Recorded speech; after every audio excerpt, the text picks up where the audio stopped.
second report was this housing guidebook we put out last March. So this is meant to be sort of a 101 or 102 level discussion of steps to get started, terms to know with regard to financing, sort of common challenges that come up with codes and regulations. But really the meat of it is sort of like, here are some first steps you could take.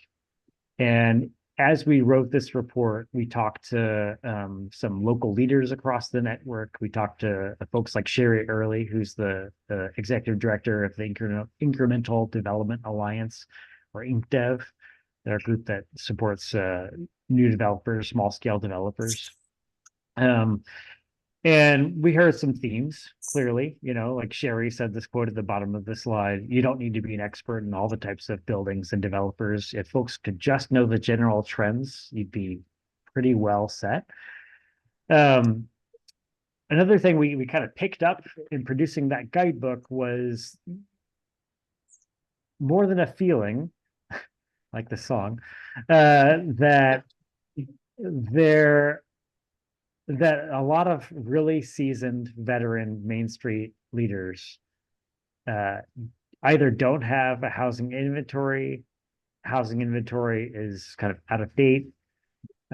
Folks don't have a crystal clear sense of how much vacancy are in their Main Street district, and upper floors or vacant lots or vacant buildings. Folks seem to have kind of a sense, and they could point to one or two buildings. They could stop and think about it and kind of answer the question with kind of a hazy sense of things, but didn't have a really clear sense of it. So that's where BOOMS Tracker kind of comes in. So the BOOMS Tracker is the Building Opportunities on Main Street Tracker. Kind of a silly name, kind of a fun name. I like it, but it's not for everyone maybe. So BOOMS is our national property and vacancy inventory tool.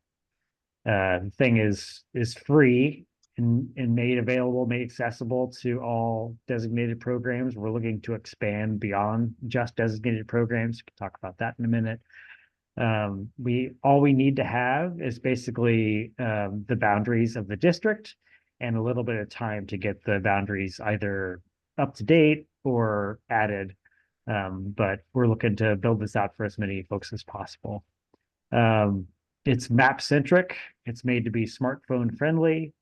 We imagined in building it that the common use case would be someone actually physically walking out of their office onto the main street and going property by property is like a sidewalk kind of survey, just looking at a building, looking to see whether you could tell if it's vacant or occupied, how many floors are there. You'll see the questions in a second. Real simple. It is part of this sort of housing initiative, probably clear. We did a pilot of this in an early version last summer with 8 local programs across the network and had, I think, pretty clear success. I always spotlight Wausau, Wisconsin. Their district inventoried 230 some odd properties in 2 days with just the executive director and one other staff person. And that's the kind of efficiency and speed we're looking to build with this thing. Obviously, the name BOOMS Tracker, Building Opportunities on Main Street, we see vacant space as opportunity for activation or development without displacement, without demolition. We see it as a chance to get revenue in the pockets of property owners who are trying to do the right thing and maintain their buildings well. We see obviously the opportunity to add more kind of downtown customers, and just, the more people are in a place, the more people kind of want to be in that place. People attract people. It's kind of a classic, urban design behavior kind of fighting. So here's kind of a view on the right of what this thing looks like on a smartphone or on a tablet. This is sort of the inventory entry page, data entry pages. And some more, just a little bit, what the BOOMS Tracker enables is accessible and updatable property information at the local level, rather than having to run back to your office for a binder or find that slip of paper or find the Excel workbook that has this data, or even in Maestro.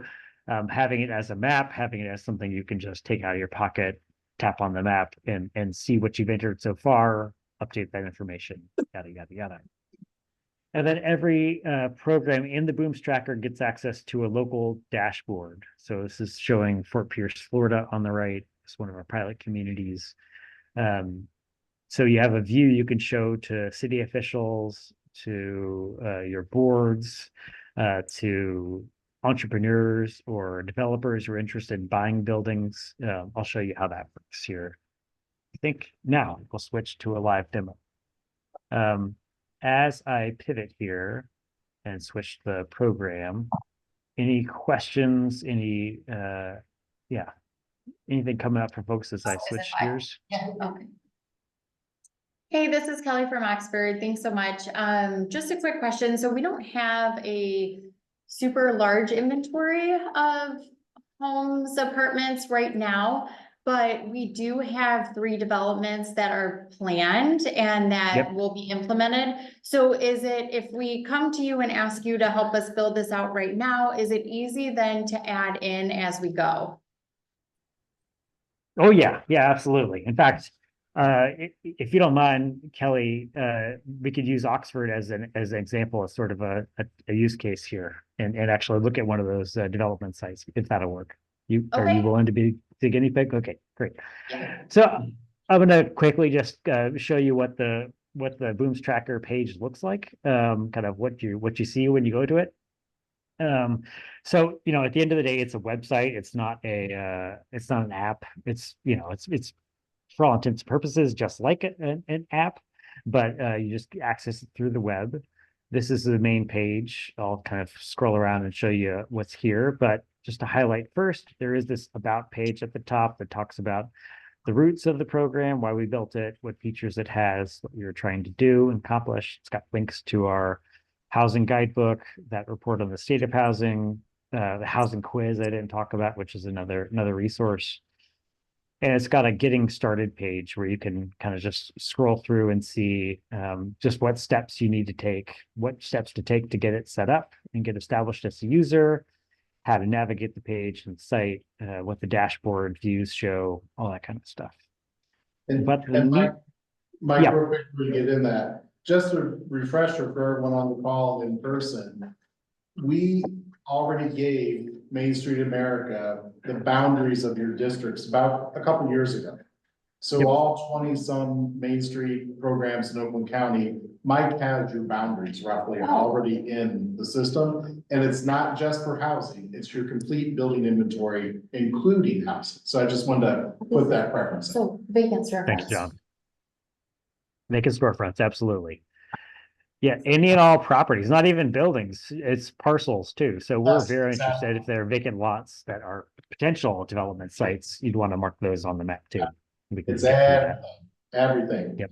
Yeah. Just wanted to remind everyone of that before you got into it. Thank you, John. I think that's John. So just to scroll through the main page here, some things to stop on. This map, this is our, I don't know if we have a clear name for this. This program locator is really key. This is the pathway, at least initially, to get to your local programs, a dashboard and inventory page. You can look at coordinating programs or local programs and scroll through. You can search. I'll kind of show more of that in just a moment. As the national, creator of this thing and steward of this thing, we have a national dashboard view. I'll show you that as well in a second. So we can see the aggregate of all the data that's been entered across the network so far. And here's a snapshot of that. Everyone gets to see how many properties have been entered so far. So we've got close to 1,900 properties tracked at this point, about 2 months into the thing being live. Almost 300 buildings that have some vacancy and 500 vacant parcels, which that one might be, I think, to keep working with our developer. I think that number is higher than it should be, but come back to that. And then we have a leaderboard.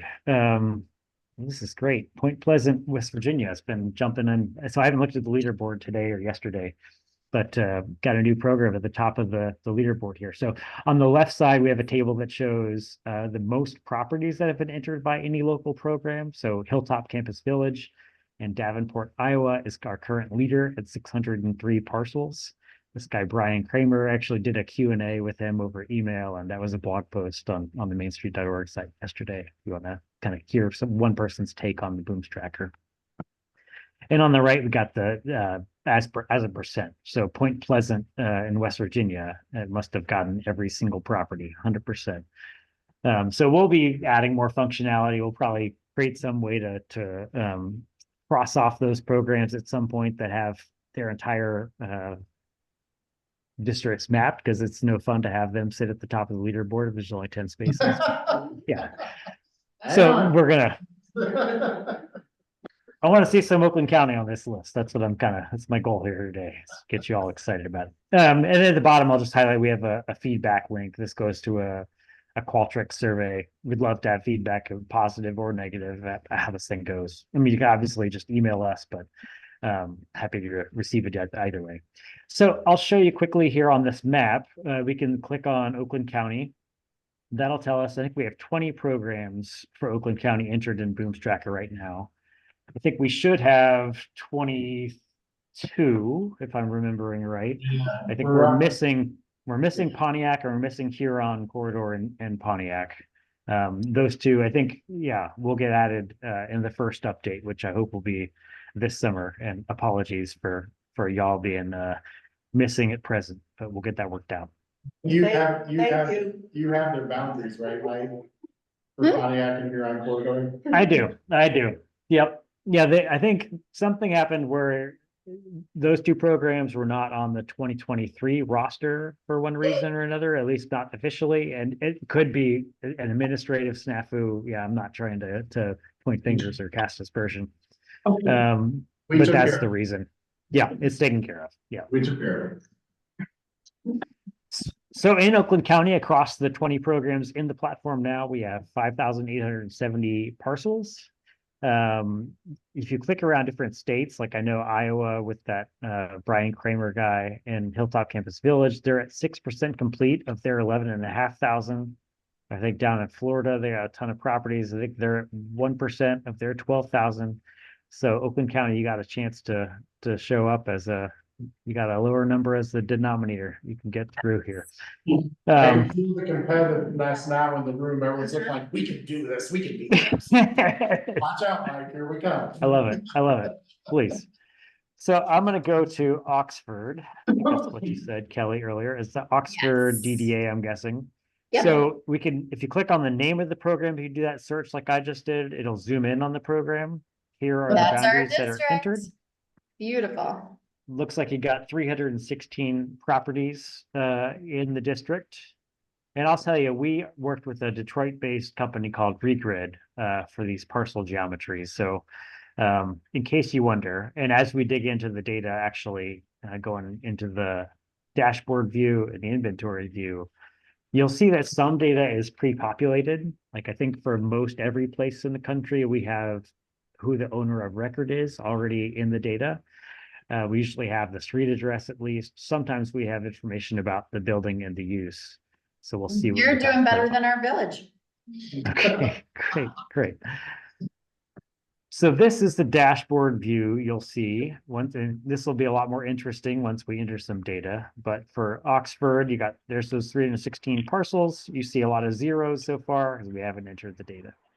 So you can click on this map and click on properties and get a snapshot view. So I randomly selected 48 South Washington Street. The owner is Oxford Cinema.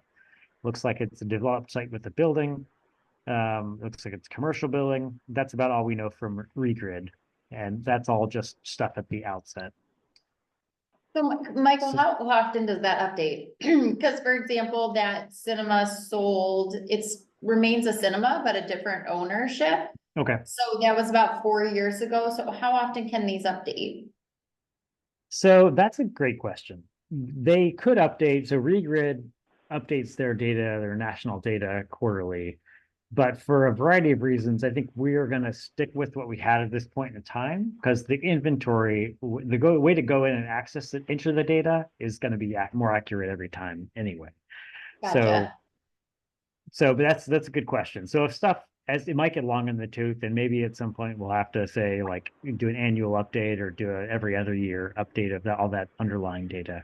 But I want to make sure, yeah, what y'all are entering, like you are the experts, you know your districts, and you have a clearer sense of, so rather than saying whether it's Oxford Cinema, you could say the actual, first and last name of the user, of the owner. So I'm going to go through and enter the actual inventory page here.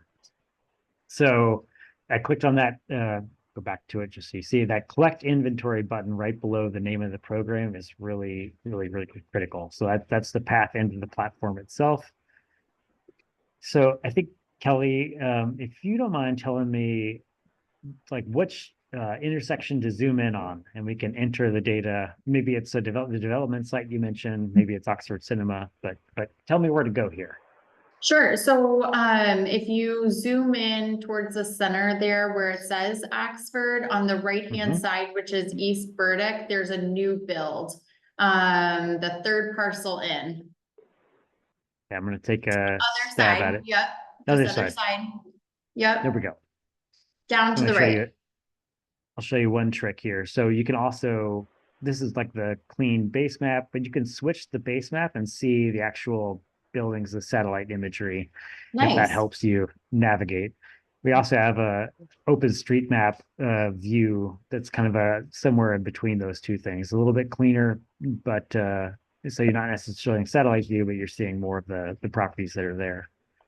So is it this particular building, 15 East Burdick Street? To be honest with you, it's not updated on there. It's a new build and it's not populating on there. The actual property is wrong, or what's on it is wrong? It's on the other side of the street. So okay, across the street. And then if you slide over to the right, it's right past 26 East Burdick. And I think it's not showing a building. If you scroll over, that's 32 fine. East Suite A, that one, that's the new build. Yep. Okay, let's do it. Yep. So, and let's look at satellite. The satellite imagery here, I think is pretty old. Yeah, because it's showing clearly as vacant site. So we're gonna, and hopefully that'll just get updated on its own in the background, and we don't have to worry about that. But we'll click there, and we'll use this orange tab to open the data entry piece. And so we're gonna say, here are the questions, just to run through and show how quick this is. Is this parcel a valid address or property? Yes or no? Yep. That's yes, yeah. Is there a building on this parcel now? Yes. Okay, so that pops up a question. How many above ground floors does this building have? 3. Great. Based on what you can tell, is it fully occupied, partially vacant, or fully vacant? Fully vacant. Fully vacant, okay. I'm going to highlight, if you say partially vacant, it asks you specifically, is the ground floor occupied? Is the upper floor, are the upper floors occupied? Because we said entirely vacant, it doesn't ask those questions. We know the whole thing's empty. What is the building used for? Is it purely commercial? Is it mixed use? Is it educational? Mixed use, commercial and residential. Great. If it's vacant, there are currently no businesses in the building. Is that true? Correct. Okay, and no housing units yet? No. Right, okay. Does it appear to be in need of maintenance or repair? Nope, new build. New build, okay. And is the property culturally significant, historically significant, or significant in terms of its uses? No. No, okay. I want to stop on that question because we wrote this question to be sort of wide open. This is not National Park Service approved. This is purely just like when you look at the building or think about the building, is it important to the community? And we did that partially because we want this to be quick. We don't want you to have to go and do archival research to be able to answer this question. We answered it. We have the question that way because we think your opinion, your subjective view of the property is locally informed, and that's what matters most for this thing. And we made it wide open like that because we know that if you say yes, if later you want to look at the BOOMS tracker and say, which properties in my district might be National Register eligible or might be like future historic tax credit projects, you can always filter down to those yeses and you have a smaller subset of properties to work with if you don't already have that stuff already clean and clear, in your district. But so just as a quick like word, that's why that question is sort of, so expansive. Okay.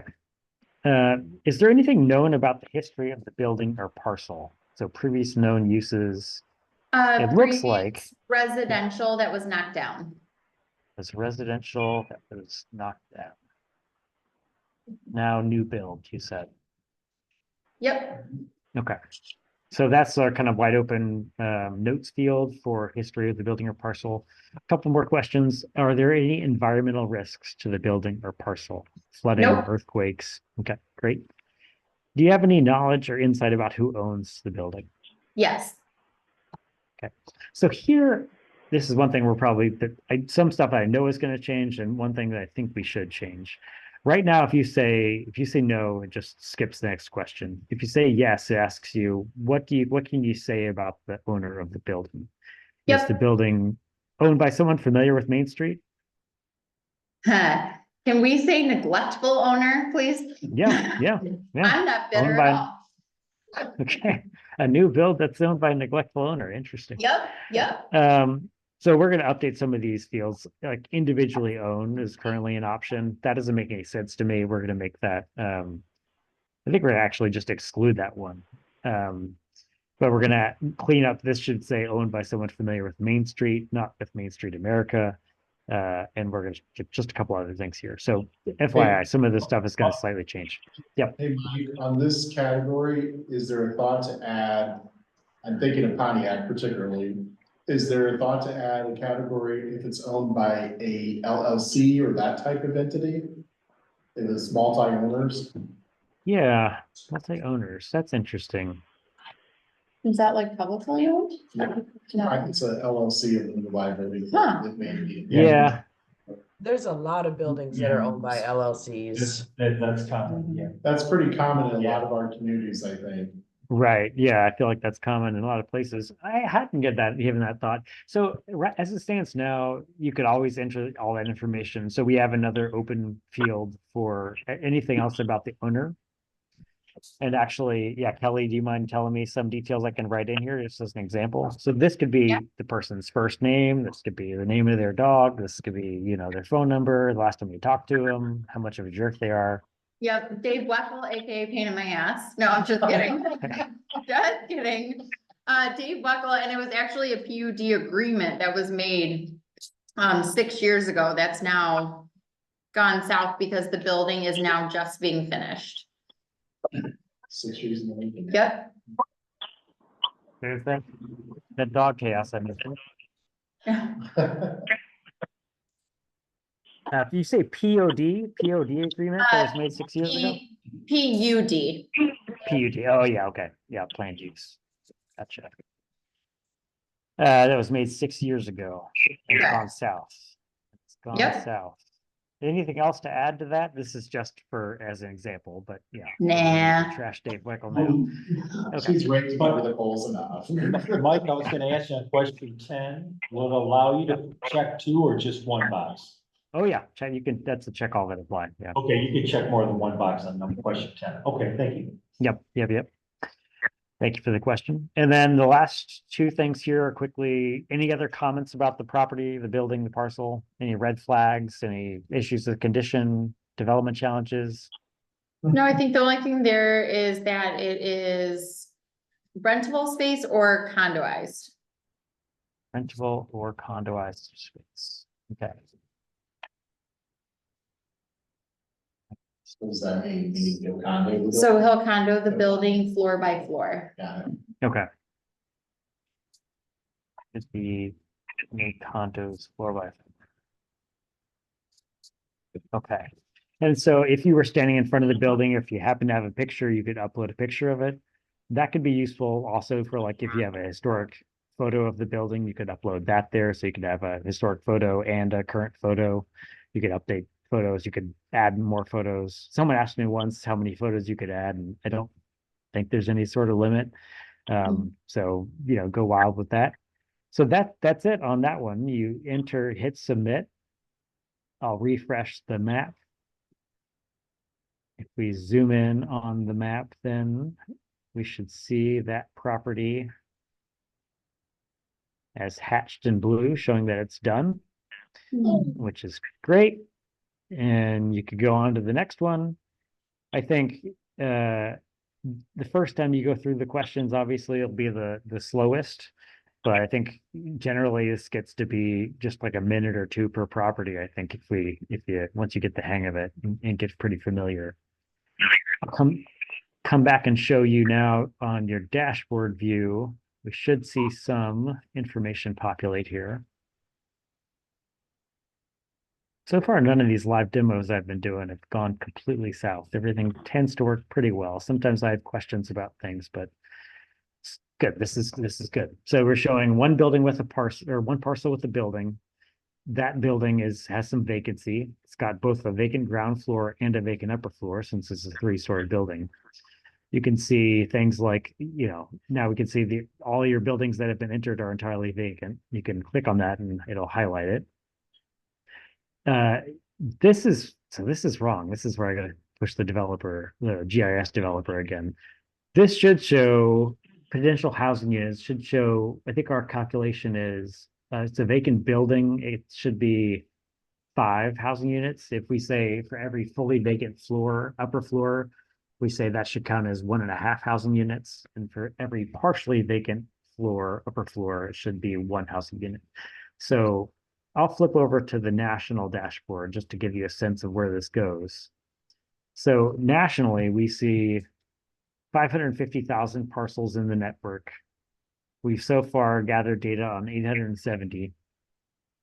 So far, we've seen potential for 847 housing units as vacant upper floors or vacant buildings or vacant lots.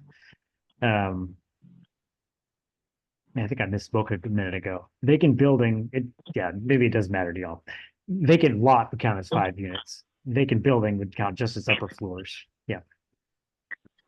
Then you could also see some other quick data here on number of properties that have been identified as significant, properties identified with some maintenance or repair needs. Some other cool stuff I want to show. I'll show another dashboard. Let me see here. Come back out. If ever you get looking at this dashboard or any of these things, that reset button in the corner is pretty useful. So I'm going to zoom in. Actually, let's look at, I've never looked at Point Pleasant, or haven't looked at it since all this data has been entered. So we're going to look at Point Pleasant, West Virginia, which apparently is 100% gathered. And I'll show you some of the features of the dashboard that are kind of cool. It's my first time seeing this. So 188 properties in Point Pleasant. 30 have maintenance or repair needs. 50 have significance. Some of the cool stuff, though, here is you can look at the map and you can click on sort of, here are entirely vacant buildings. There are 17 of them. And immediately the map filters to just show those 17. You can also look at, let's look at mixed use buildings. There's 28 mixed use buildings. You'll see the pie chart for vacancy changes. And so here you could say, okay, so I've got say someone who's interested in buying a mixed use building that has that's fully vacant. So you can easily just go show me mixed use, show me entirely vacant, and there they are. You can also show, say, how many parking lots do we tabulate across the district? Here there are 54. God bless. Wow. In Wow. Point Pleasant, West Virginia.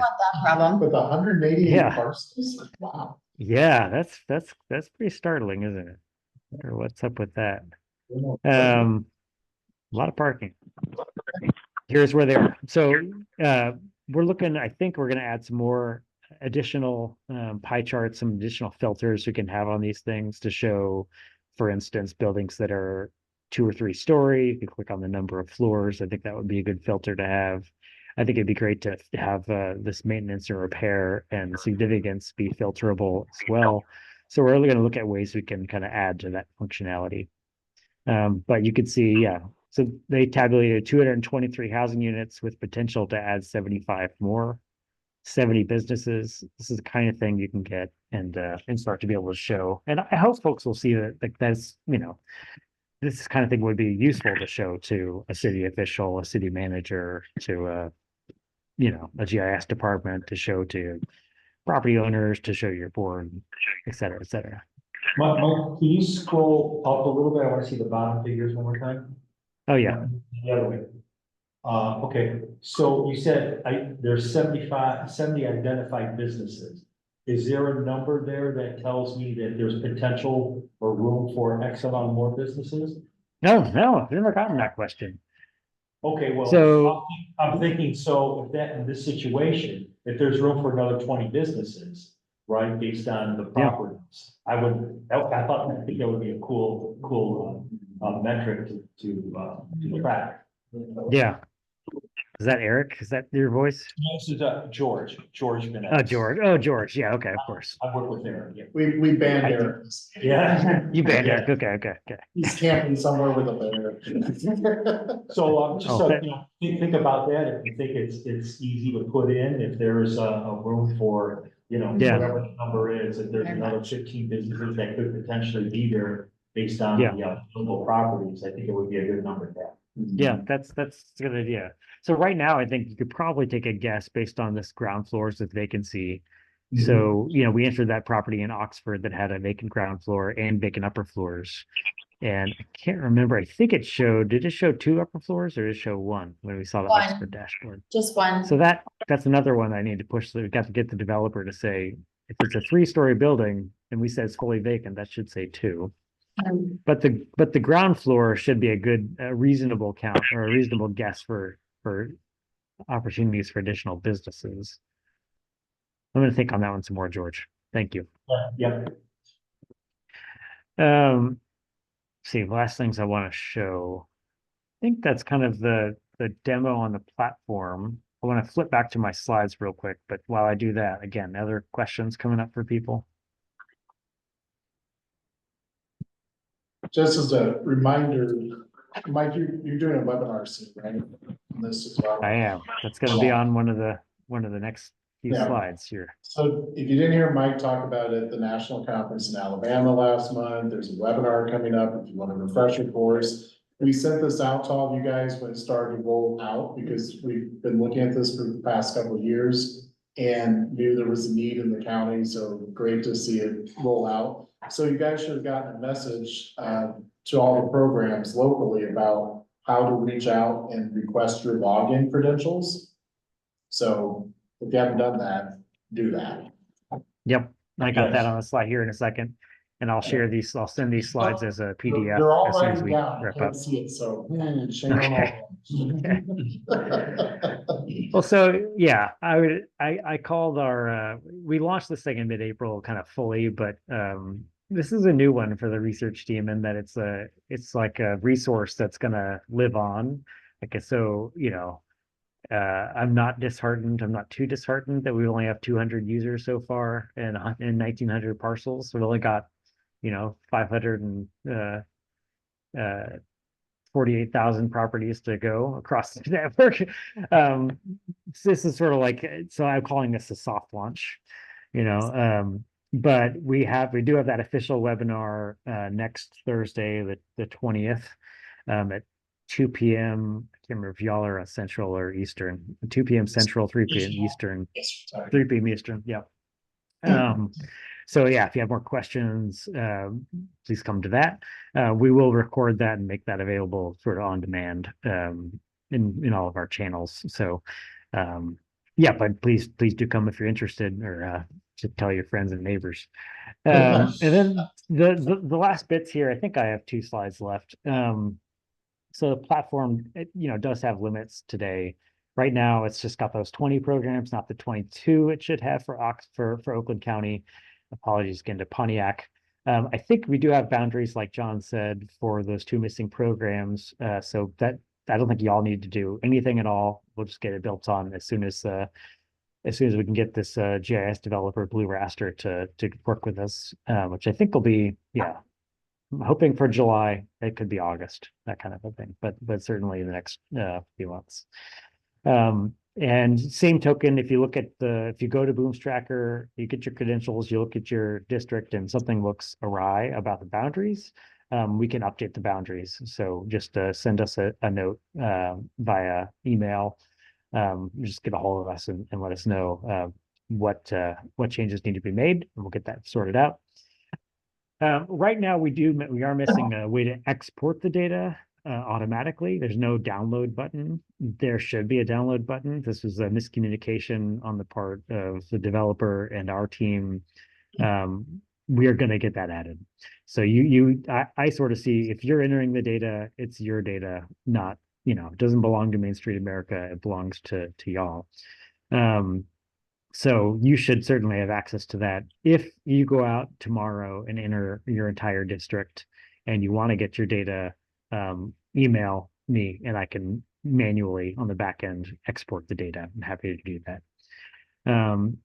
I have this, I don't think it's really a limit to say the questions are general, foundational, and flexible. I think that's sort of an asset, but just depends how you look at it. We are aiming to get, first of all, on the update schedule to get new programs added. We are interested in having any programs that are sort of like flirting with Main Street or flirting with becoming a Main Street. Love to get those added as well. I think that's on our docket to sort of show as many programs, as many places as possible. So yeah, John and company at the coordinating program, let me know if you have communities who are interested, or as you're onboarding new programs, if you want to make the inventory sort of an entry piece, certainly Booms Tracker is a good way to do that. So let us know. And then I think in the future, we may add additional like levels of questions. Like if we're gamifying this thing with the leaderboard, we might also gamify it and say like, okay, you've completed level 1 of your inventory. Would you like to go to the disaster climate preparedness level or the energy efficiency level and complete that second round of questions? The idea here being that, first of all, that we hope the thing is quick and kind of, maybe even pleasant to use, and that you'd be interested in entering more data. But if you think about, across the network, if we could say there are 200,000 housing units that don't exist today, but that we have the vacant space to occupy those in existing buildings. The next thing you'd like to be able to say to a legislator is, wouldn't it be great if the fire suppression code was a little bit more flexible with old buildings so that we could get 50,000 of these housing units up and running quickly? Maybe those numbers are wildly off, but you get the idea of like, the more we can kind of quantify the challenges, the things that are standing in the way of activating those buildings, or, absentee or neglectful property owners. What can we do at the governmental level, the regulatory level, to sort of push for, to break the inertia with those kind of properties? The more we can gather information on that kind of thing, I think the more we can be good advocates and really effective advocates. And then, yeah, CSV export I mentioned, CSV and Maestro import. I don't know if any of you are using Maestro, but we are working at ways to be able to bring in existing inventory data into Booms Tracker as sort of a one-time upload, just to give you a big boost to Booms for you. I think that's kind of it for the presentation. If you have, yeah, I'm going to send this slide so you have these things as clickable links that here's where you can visit the Booms Tracker. To get those credentials, if you don't have them already, this is an important thing. Yeah. So just send an email to research@mainstreet.org. Make sure your email includes the name of your program. And we're on a pretty good pace sending credentials out within a day or two, a working day or two. So you get your username and password. I'm just going to say this now. When you get that, when you request it, we'll send that, it's a temporary password with your username. the steps that you go through to actually formally establish that are going to look a little funky. One of them is security question. That's, pretty normal. You're going to get to a question that's going to say your email's unverified. We're using research@mainstreet.org. We're kind of like administering the accounts and kind of managing that process for a variety of reasons I can explain. But so you'll see something that says, do you want to confirm your email address? Right now it's r *** t.org. Basically it hides that email address. It looks super sketchy. It's not as sketchy as it looks. Just please click. We have it in our email instructions that we'll send, but please click skip for now. You don't need to confirm the email address. I think a lot of folks are getting tripped up at that, and just like you don't get locked out. You just don't. It doesn't go anywhere. Right. So That's please what click happened. skip for now. Yeah, it happened to me, Mike. So, There, okay. yeah, so now, John added me to the Main Street, properly Main Street America. Now I could be able to register. Okay. Comment on the boundaries for everyone on the call and in person.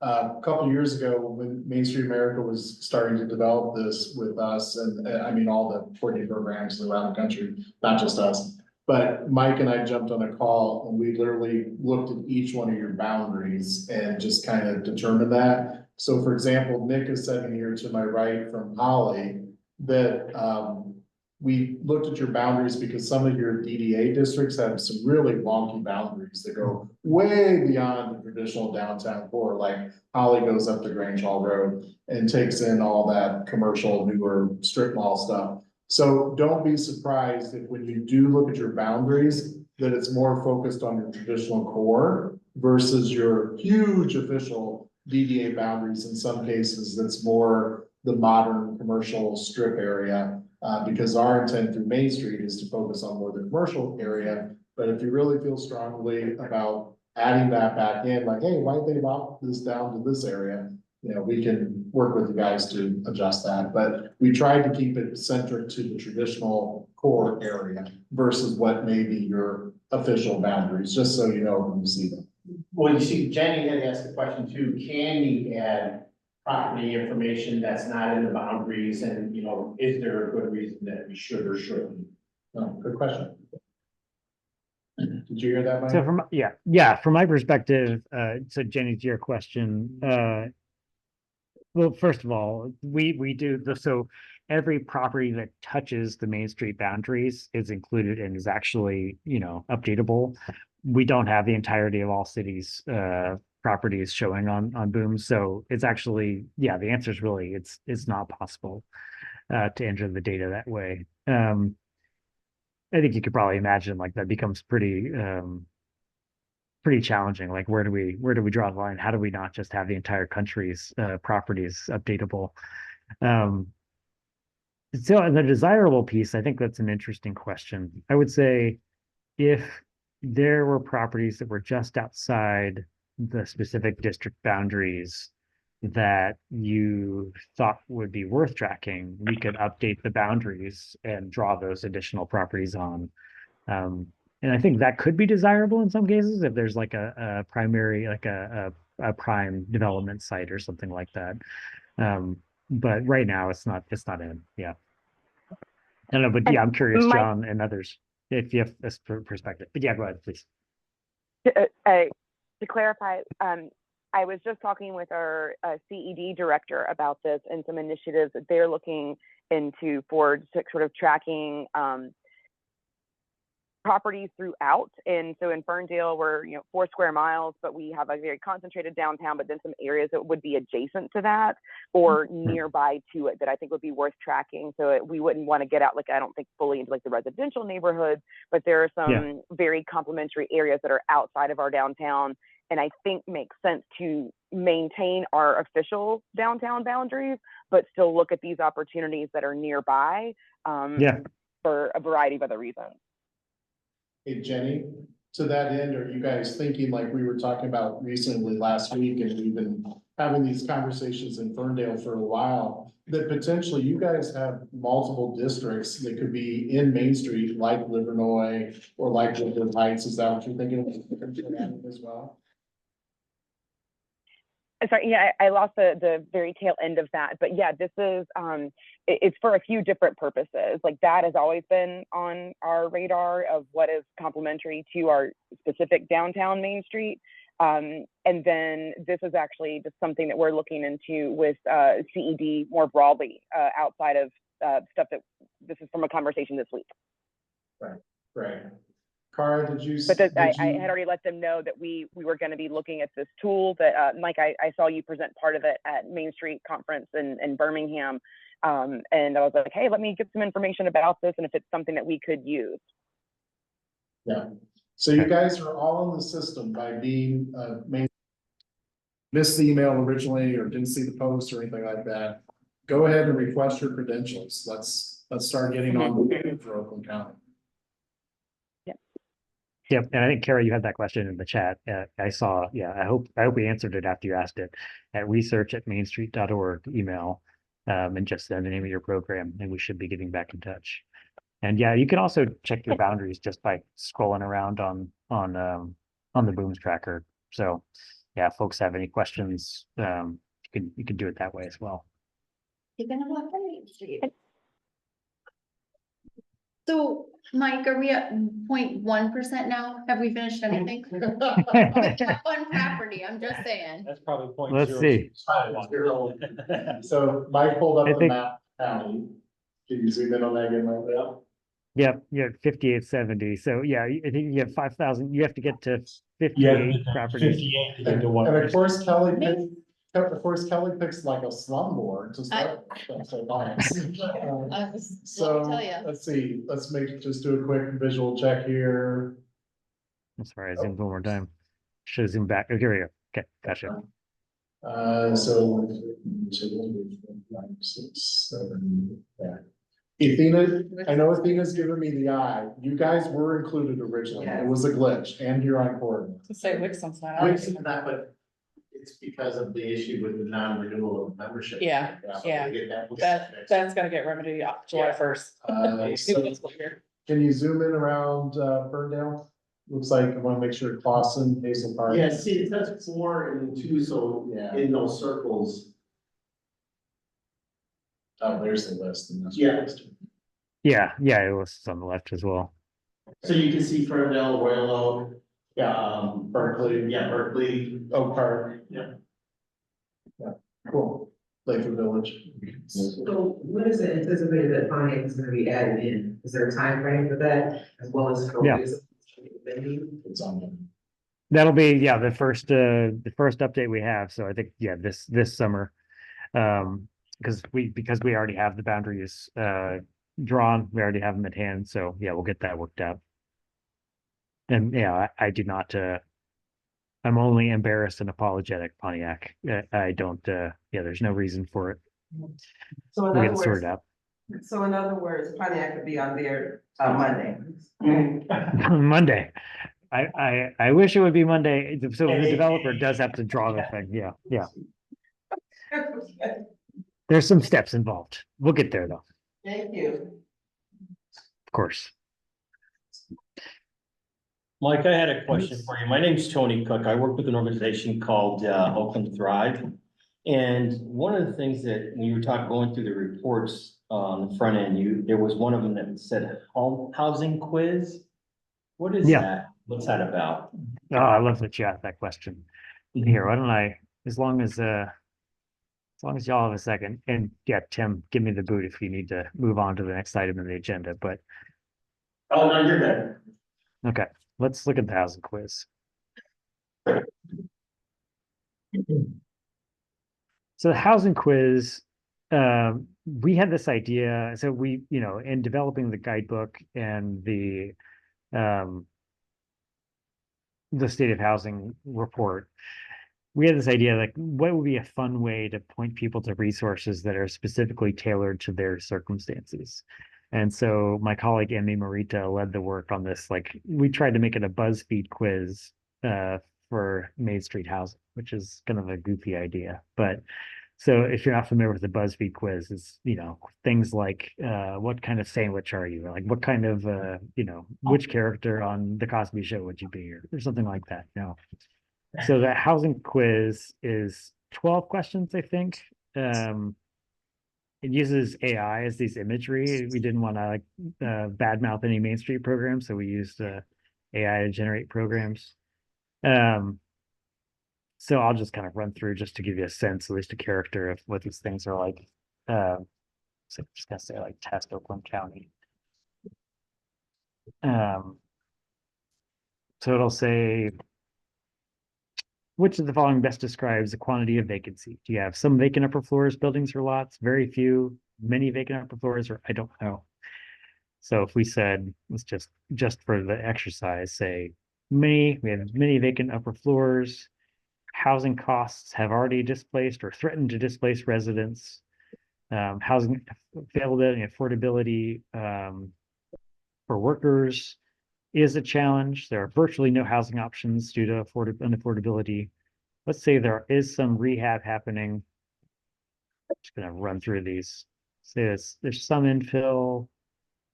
How many have any development projects included housing? Let's say none. Let's say codes are a challenge. How many developer relationships do you have? Few.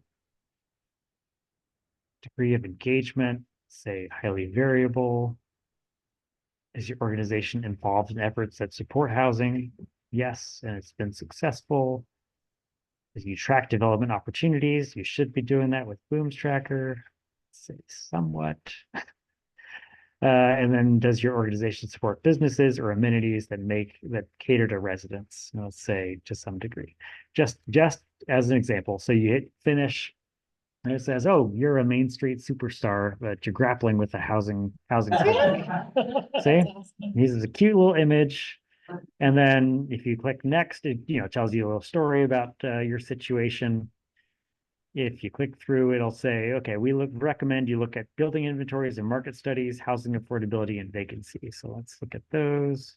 Vacancy, affordability, and it'll pop up all these resources. Some from Main Street America, some from HUD, some from other nonprofits, the Center for Community Progress, Greater Ohio Policy Center. Sorry to have Ohio featured in the Michigan presentation. Yeah, that's the kind of bulk of it. That's the quiz. I haven't gone through the quiz with folks in a long time, but yeah, it's pretty cool. All right. Have you considered like walkability scores as part of the map for? Cool. Yeah. The actual literal walk score, like adding walk score to the map. Correct, because I mean, theoretically, if it's in a downtown area, you should have a pretty high walk score, but yeah, that would be cool. I don't know how. I'll have to think on that one. okay. Right now, BOOMS tracker is made to be sort of like, just about that data entry stuff.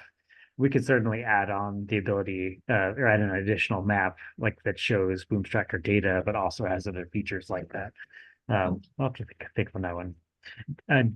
Jenny, I did see your question again. Do we have a limit on user credentials? It is one specific per program. But we had an idea recently. So, and multiple people can be logged in at the same time. I think George and John had that question, that kind of challenge come up before. Two people can be logged in at the same time, inter-engage at the same time. And I think you could probably have, a team of volunteers on a weekend.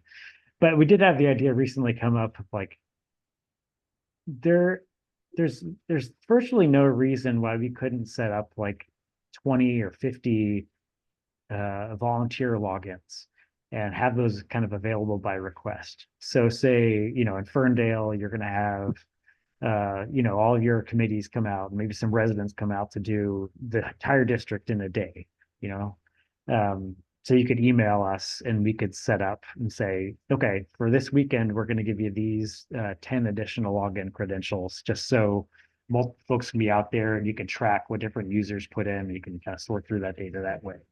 That's still just an idea, but I think it's one that we are seriously, likely to follow through with. Just so it's not, you're not getting to a point where 50 people are logged in at the same time, you know, and out and doing things that day. I'll also say if you go about and have like follow that kind of a pattern and you're using one account, please do reset the password or ask us to reset the password afterward, you know, just as like a good management of the security a little bit. Not that anyone's going to be you know, nefarious and deleting or entering funky data, but just good practice to have it reset and cleaned up. And I'll just say one more thing, one more quick feature. So if any of y'all, God forbid, decide to move on, take a different job somewhere else, someone else jumps in and fills your role. One great thing I think about BOOMS Tracker is that ideally it'll be continuity with the position. So that new manager who takes over can just on day one open BOOMS Tracker and have all that information at their fingertips without having to start over. I think that's kind of a boost or a boom. But yeah, I'm sorry. What were you going to say on the? Yes, I think that I think there are definitely pros and cons to, you know, one versus many credentials. If we use like the volunteer model, would it show who logged a property in between like the main admin versus a temporary credential? If we ever had doubts about Yes, it would. when and Yes, by it whom would. something was entered. Yeah, I have to think Cool. about it. So right now, that sounds great. yeah, right now the platform, I don't remember if it shows who last edited it, but that data is gathered just automatically as part of the process. The other challenge would be, I'm thinking out loud about this, sorry.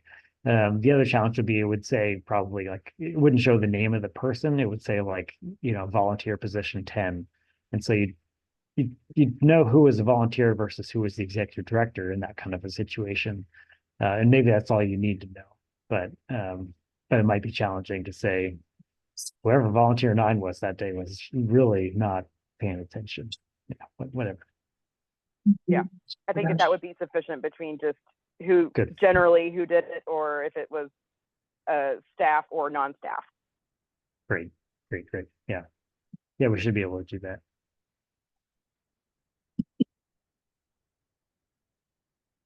Thanks. I don't know, does anyone else have any questions, or else, we can let, you know, Mike get back to his, it's early still for him out in the West Coast and, you know, do whatever you're doing. Thanks, Mike, it was great. Thank you. We'll see you on the 20th. Yeah. We'll hop on. Okay. Yes. Look forward to that, George. All right. Yeah. Appreciate And thank you, coming Jim, on. for coordinating, and yeah, nice to Yeah. hear from everybody. Thank you. Bye. Bye.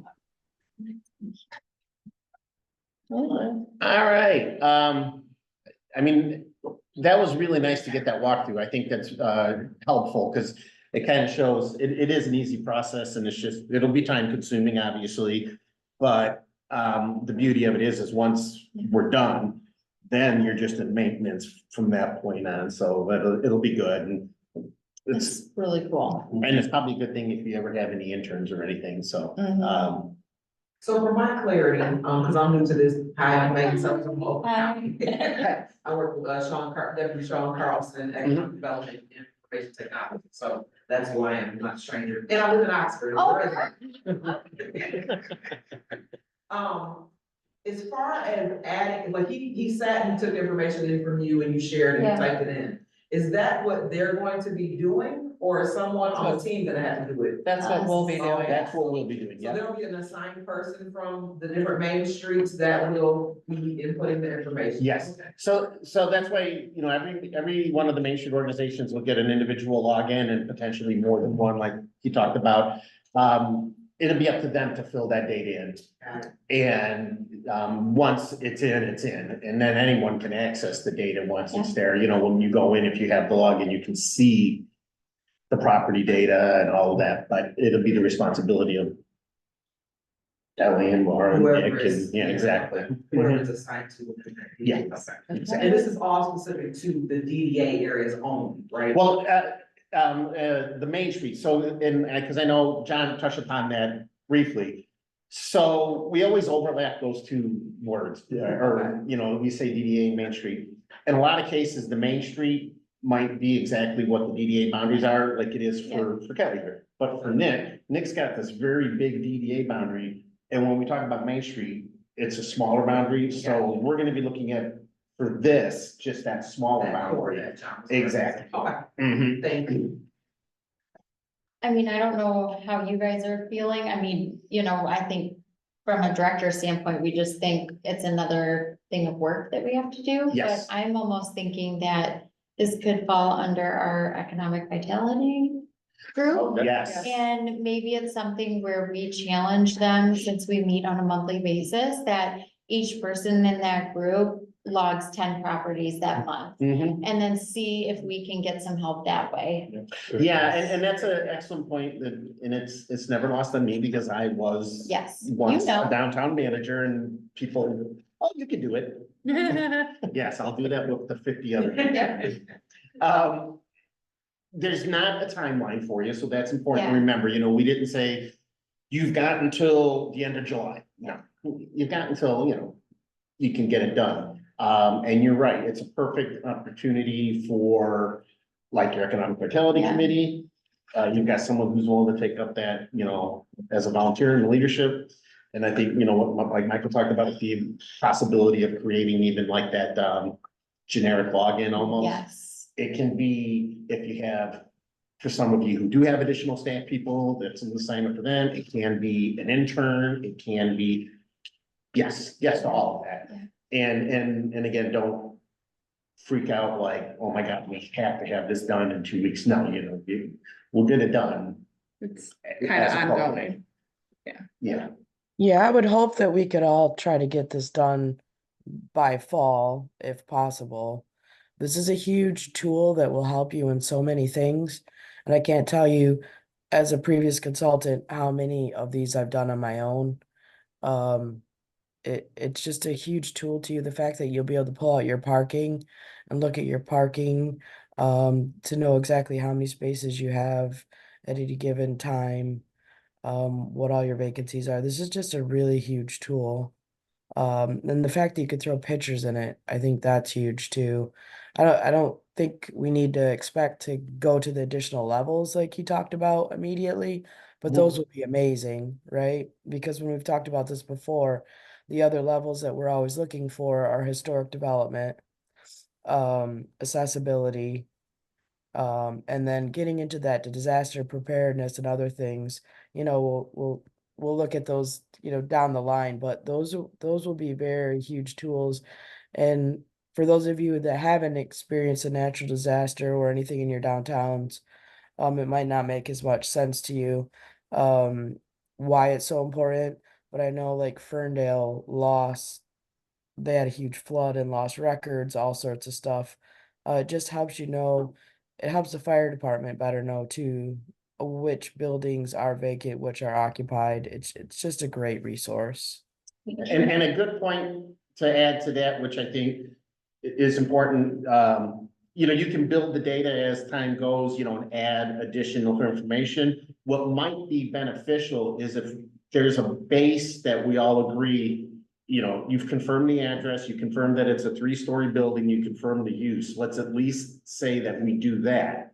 Then as time progresses, you can start adding additional data. You can put a historic photo in, you can put, you know, the data on the owner, the use, etc. But if we at least have that base that says it's, you know, it's a commercial building, it's 3 stories, it's occupied. yeah, And then over time, we'll add the others. yeah. I think 2 things I'm gonna try to do is, one would be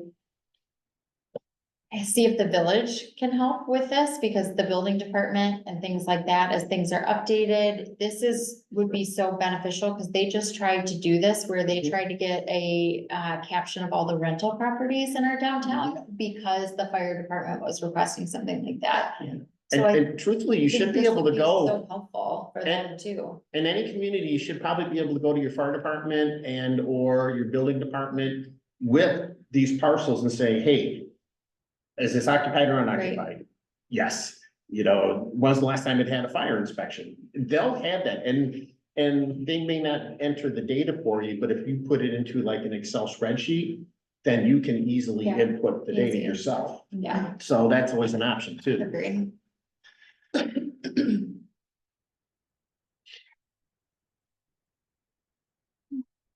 Something that might go along with that is, Oakland Drive has a program that we're using called Placer AI. Yeah. Yeah, if you guys already have that, okay. Well, we have a license in the planning department that we can use. Got it. Yes. Okay, perfect. Yeah, and that, there's a lot of good uses for that, so we've been playing with it too, learning. Just Yeah. thinking about the two in combination. Yep. And actually too, and a good fail-safe as always, most of you probably have access to, you know, was it the BSNA, the tax? Again, a lot of that information's already there. Yeah. And, exactly. Mhm. To allow again. Yeah, I mean, and they have good information sometimes too, They like do. the last time someone pulled a permit Yeah. for a major construction project, and you know, a lot of times it was before any of you were in your position, and it could have been 12 years ago, but you're like, oh, 12 years ago, they, you know, did this. And that's info that can be typed in there at a later date, like, well, we know that they put a new roof on 12 years ago. Right. Also not everybody has to pull business permits. Not all communities require that. And Yeah, so this is a way for you to insert each business owner's name in here as well. So you can keep a list, which can be really helpful. Good point. I love it. It's gonna be work, but it's gonna be awesome. excellent. You know, for our managers meeting today, I didn't really have anything else on the agenda, so I just I'll open up the floor for anyone here or online, if there's anything that you want to touch upon, if anyone wants to talk about last week's main event, if you want to talk about anything good going on, let's just open up the floor and do that.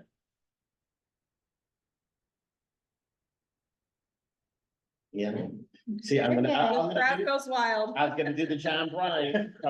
Yeah. Well, thank you to the Main Street team for the main event. Yes. Our group had a great time and we appreciate all of your hard work. I thought the vibe was really positive.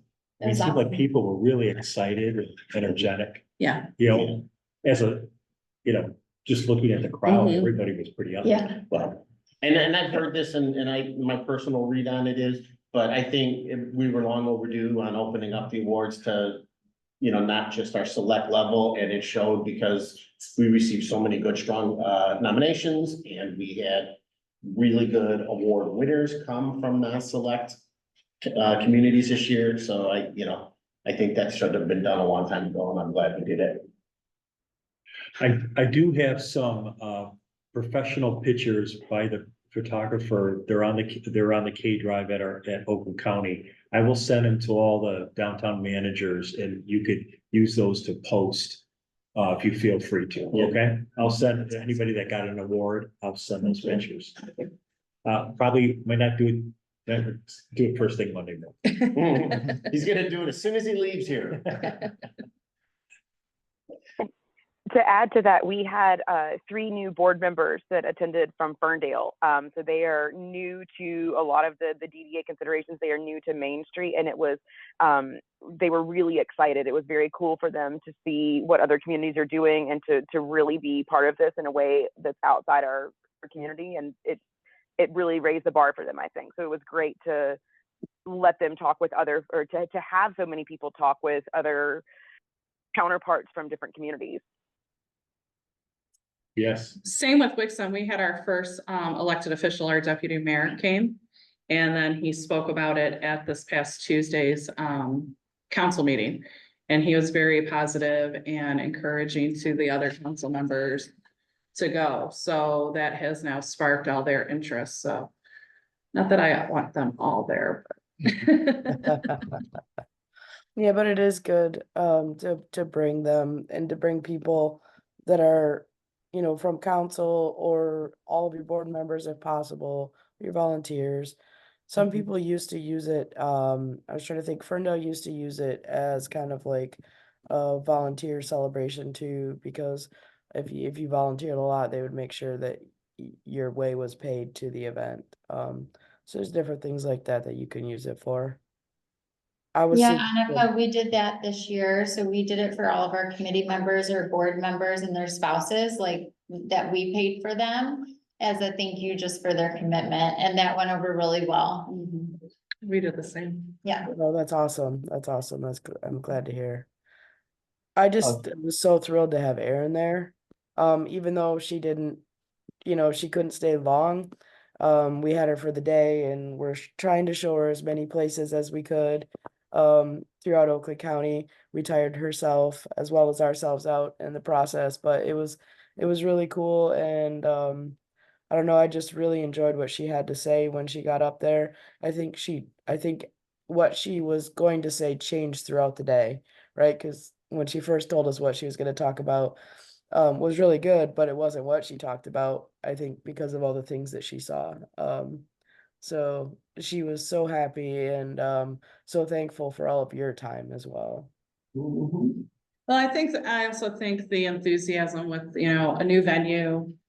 We're that much farther removed from COVID. I feel like there were more people there than we have had in the past. I guess it's kind of hard to judge from the Strand Theater, 'cause it's so big. Right, it Um, looked a lot better just because we were It in a was, smaller right, place. Yeah. right.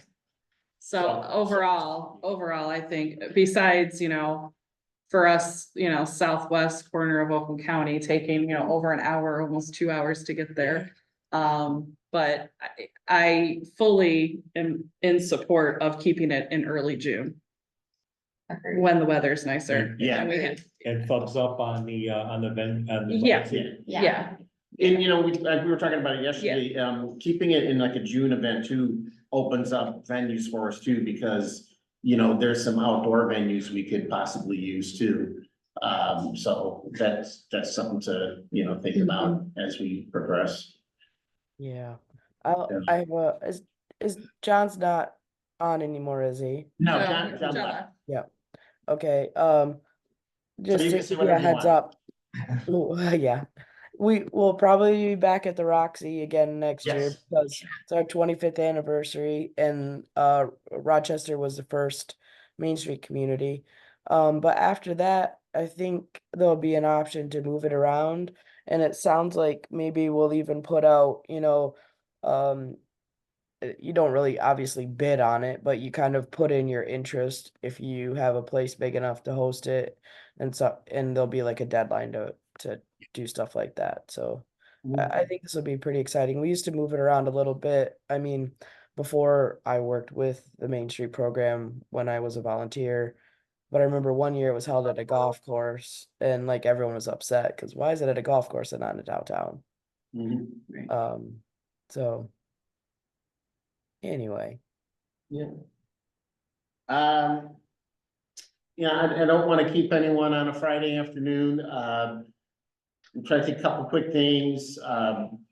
For quarterly stats, I just want to say, particularly for the new communities that hadn't been doing it, you guys are doing a really good job.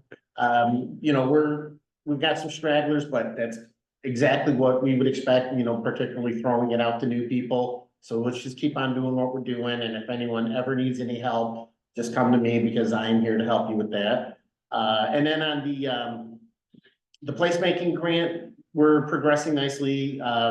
There's probably a few questions out there, but anyone who has specific questions, we're reaching out to you directly and we're working through it. So we're on target. So I just, as an update, tell you that, and I don't know if there's anything else, Annika, you wanted to throw out. Well, I don't know if anyone in this group is reading the book for the book club. I know Missy is. Other than that, I'm not sure. I guess we'll need to get a tally to see who's reading because we were going to go over it at the end of June or beginning of July.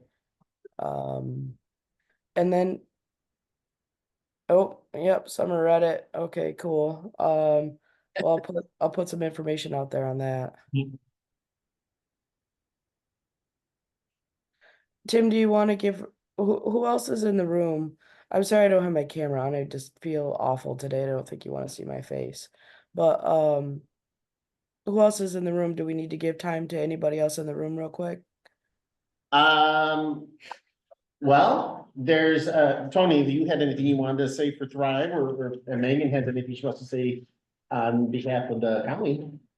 So one of the key reasons that I was brought into the role that I'm in now, is specific to the Pontiac project, Pontiac redevelopment project. And so, being able to participate and see this BOOMS demonstration today was very helpful, because I can see how this, once Pontiac is put on to this, how it can be very beneficial going forward as we look to really, help to revitalize the downtown area in the city of Pontiac. So for me, this was very exciting. I'm glad that I came to this meeting to see that, because I can truly see a lot of potential with this product going forward. So that's pretty much all I'll say as far as my role in Oakland County and how I think that that'll work very well. So. Cool. And for me to get a chance to meet all you guys and to be in the same space is good, because what you all do definitely ties to business, and anything we can do to help with that process. Laura Dodd thought it would be helpful if we understood, as well as Sean Carlson, if we understood more of what you guys did and how just the simple relationship between Main Street and even DDAs, just getting that piece down in the chambers also. So it's been clarifying. So. Yeah, I know a lot of people get confused between Main Street and DDAs, and the best way that we like to explain it is the DDA is, there's laws written, right, on how you have to run a TIF and run a DDA, that provides the kind of like the foundation of what you can and cannot do. And then Main Street brings the economic development tools by the 4 points with design, organization, promotions, and economic vitality. So, Main Streets are not all DDAs. Sometimes they're nonprofits. They're made up Don't of. make it worse. Okay. Yeah, yeah. Well, and think of, because Main Street is a national program, and it looks different in every state, but some things are universally the same. But the DDA is wholly, a function of state government, basically. And there's a law that says exactly what you can and can't do and how you do it. And while the two can fit together, they're not the same. Thank you, guys. Yeah. All right, if no one else says anything, like I said, it's Friday afternoon, it's 3. What about the party? Go grab your fanny pack. Oh, yeah, it's. Ladies' night. It's ladies' 80s night tonight here in Oxford. So, for those of you who are gonna make it out here and get your hairspray ready. That's right. I'm going to fluff my hair. And, yeah. You're staying for the party, right? No, Oh, yeah. no, You sent that picture? yeah, that's Halloween a few That years was ago. brilliant. I just wanted to throw out there that looks like we won a match on Main Grant also with Farmington. Yay.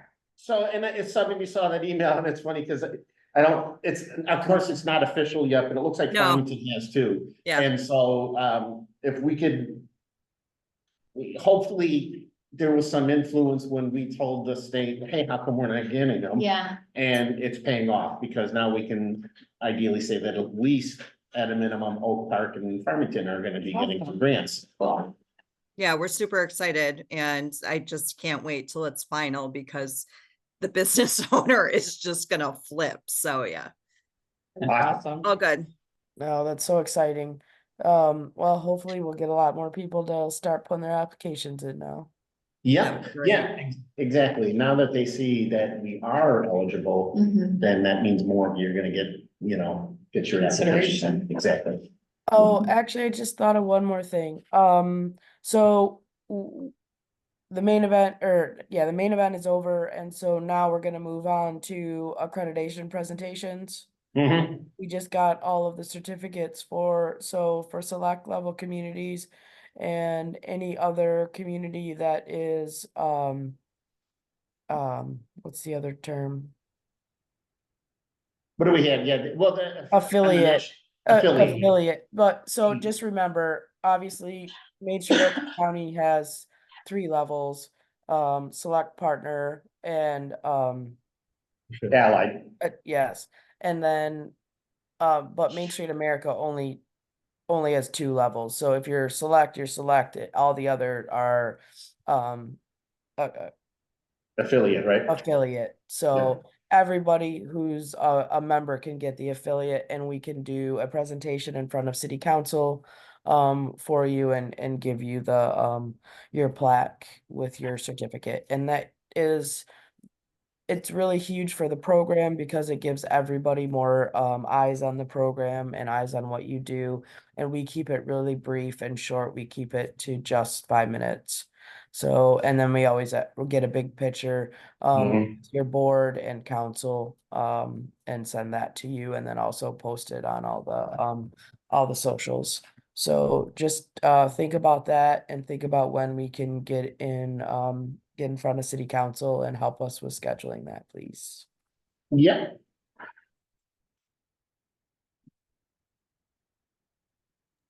And I think that's it this time. Yes. All right, everybody. I appreciate, because normally we do these in the morning on a Friday, and it seems like that is always a little bit easier, but we wanted, Michael was calling in from Washington State and, asking him to dial in at 4:30 AM seemed kind of unfair, so thank you for taking time out of your afternoon to be here. Have a good weekend, everyone. Yeah, Thanks. Bye, guys. Bye-bye. bye. Thanks. Have a good weekend. Thanks. too. Have a great weekend. Thank you for coming to Oxford, friends. If